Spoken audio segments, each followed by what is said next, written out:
students, let's start our next point. The destruction of democracy means death of democracy. इसमें हम देखेंगे कि Hitler ने कैसे जो है डेमोक्रेसी को ख़त्म करके डिक्टेटरशिप लागू की। तो let's see step by step कैसे उसने जो है अपनी ऑटोक्रेसी जो है तानाशाही उसने लागू की। तो डिस्ट्रक्शन ऑफ डेमोक्रेसी में आइए हम स्टार्ट करते हैं अपना फर्स्ट पॉइंट।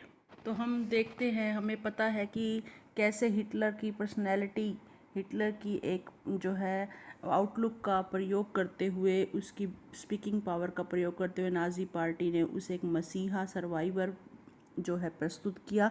और इसी के साथ साथ उसने प्रयास शुरू कर दिए डिस्ट्रक्शन ऑफ डेमोक्रेसी के। उसने डेमोक्रेसी को ख़त्म करके वेमार रिपब्लिक को ख़त्म करने के एफर्ट शुरू कर दिए थे। तो हम ये देखते हैं कि पॉलिटिकल पार्टी का मुखिया बन के उसने शुरुआत कर दी थी वेमार रिपब्लिक को ख़त्म करने की, डेमोक्रेटिक स्ट्रक्चर को ख़त्म करने की। ये उसका फर्स्ट स्टेप था। तो हिटलर की पॉपुलैरिटी को देखते हुए बेटा जो प्रेसिडेंट था वहाँ का जर्मनी का, उसने 30 जनवरी 1933 को जो है हिटलर को एक पोस्ट होती है चांसलरशिप जो है वो उसने सबसे बड़ी पोस्ट होती है, बहुत इफ़ेक्टिव पोस्ट होती है, उसने ऑफ़र की। और जिससे कि वो बहुत प्रभावशाली एक जो है पॉलिटिकल पावर में कदम रखने जा रहा था। तो Hitler become the chancellor of the Germany at 1933 on January. तो इस तरीके से हिटलर को एक पॉलिटिकल पावर, एक जो है political position, very first step ये था हिटलर का, मिली। और ये उसकी पहली अचीवमेंट कह लीजिए पॉलिटिकल पावर के रूप में थी। हिटलर ने पावर में आकर के जो है पावर में सत्ता में आकर के डेमोक्रेसी को उखाड़ना, उसको ख़त्म करना तो शुरू कर ही दिया था। अब वो मौके की तलाश में था और ये मौका मिला जब पार्लियामेंट की बिल्डिंग में एक अद्भुत तरीके से, मिस्टीरियस तरीके से, बहुत ही एक अद्भुत तरीके से आग पकड़ लग गई। और हिटलर ने इस चीज़ का फ़ायदा उठाया। जो पार्लियामेंट में ये आग लग गई थी उसका उसने फ़ायदा उठाया, क्योंकि लोग ऑलरेडी उसके पक्ष में थे और वो तलाश में था कि पार्लियामेंट की पावर को कैसे ख़त्म किया जाए। तो उसने इस आग का फ़ायदा उठाते हुए इस डिक्री को, डिक्री होती है बेटा the authority of power of taking decision, जिसको डिसीज़न लेने की पावर होती है।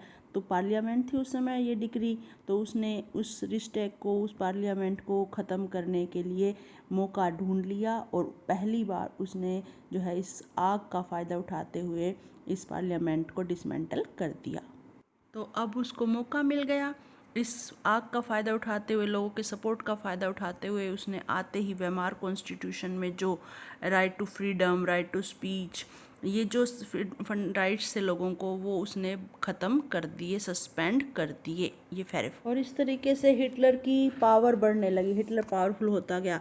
उसने सबसे पहले सारी पॉलिटिकल पार्टीज़ को बैन कर दिया, जो भी उसके अगेंस्ट था उसके खिलाफ जो है कार्रवाई करने लगा। और इसमें सबसे ज़्यादा कम्युनिस्ट जो थे उनको कुचला गया।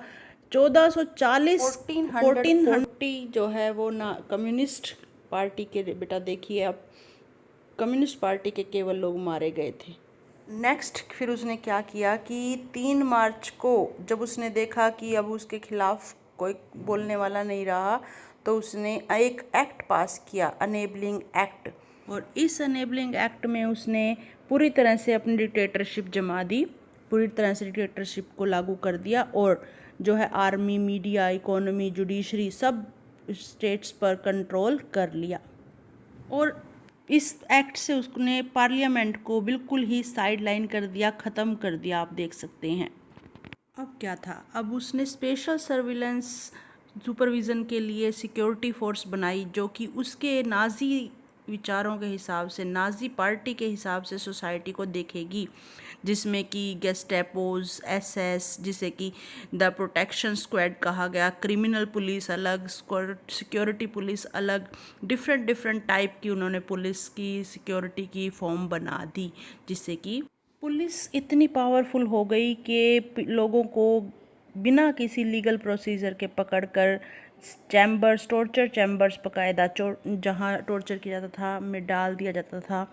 तो ये अधिकार दे दिए। इस तरह से रिस्टैग, पार्लियामेंट्री गवर्नमेंट ख़त्म होकर हिटलर का उदय हुआ। तो यहाँ तक बेटा हमने सब पढ़ा, हाउ हिटलर राइज।